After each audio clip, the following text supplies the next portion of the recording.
ইউরোপে যাওয়ার সময় ভূমধ্যসাগরে নৌকা ডুবিতে নিহত ৮ বাংলাদেশির মরদেহ দেশে আনা হয়েছে। সকাল থেকে মৃতদেহ বুঝে নিতে ঢাকার হযরত শাহজালাল আন্তর্জাতিক বিমানবন্দরে ভিড় করেন নিহতের স্বজনরা। তবে মরদেহগুলো ময়নাতদন্তের পর হস্তান্তর করবে পুলিশ।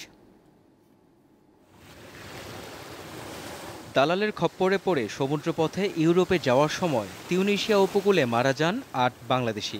লিবিয়ার বাংলাদেশ দূতাবাস ও আন্তর্জাতিক অভিবাসন সংস্থার সহায়তায় সৌদি এয়ারলাইন্সের একটি বিমানে তাদের মরদেহ দেশে আনা হয়। ভাগ্নের মরদেহ নিতে মাদারীপুর থেকে ঢাকায় হযরত শাহজালাল আন্তর্জাতিক বিমানবন্দরে এসেছেন মামা। ১-২-৯ বৃহস্পতিবার দুপুরে সৌদি এয়ারলাইন্সে ঢাকায় এসেছে ৮ হতভাগা বাংলাদেশির মরদেহ। এর মধ্যে মাদারীপুরের আছেন ৫ জন, বাকি ৩ জন গোপালগঞ্জের।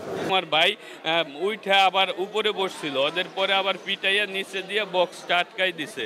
আমার ছোট ভাই গেছিল রহিম দালালের মাধ্যমে, আমাদের থেকে প্রায় ২০ থেকে ২৫ লক্ষ টাকা নেছে। স্বজনদের অভিযোগ, দালালের খপ্পরে পড়ে আগামী দিনের সুন্দর স্বপ্নের আশায় ফেব্রুয়ারিতে দেশ ছাড়েন তারা। গন্তব্য ছিল ইউরোপ, তবে সেই স্বপ্ন মিলে গেছে ভূমধ্যসাগরের নীল জলে। মার্চের ২১ তারিখে তিউনিসিয়া থেকে সাগরপথে অবৈধ অনুপ্রবেশের উদ্দেশ্যে রওনা দেন বিভিন্ন দেশের অর্ধশতাধিক মানুষ।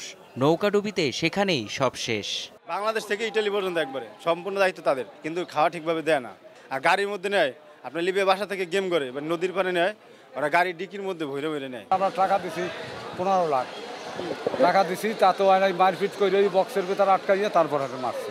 ট্যুরিস্ট, মেডিকেল ভিসা ও অবৈধভাবে দেশের বাইরে গেলে তাদের নথি থাকে না প্রবাসী কল্যাণ মন্ত্রণালয়ের কাছে। তাই মরদেহ দেশে আনতে লেগেছে দীর্ঘ সময়। আমাদের প্রবাসী কল্যাণ ও বৈদেশিক কর্মসংস্থান মন্ত্রণালয় এক্ষেত্রে আর্থিক সহযোগিতা করছে। সেই মৃতদেহগুলো আনার ক্ষেত্রে মৃতদেহের আত্মীয়দেরকে ৩৫,০০০ টাকার চেক এখান থেকে প্রদান করা হবে দাফন কাফন এবং পরিবহন বাবদ।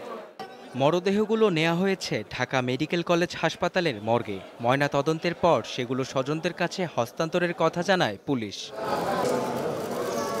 মেহেদী হাসান, দীপ্ত সংবাদ, ঢাকা।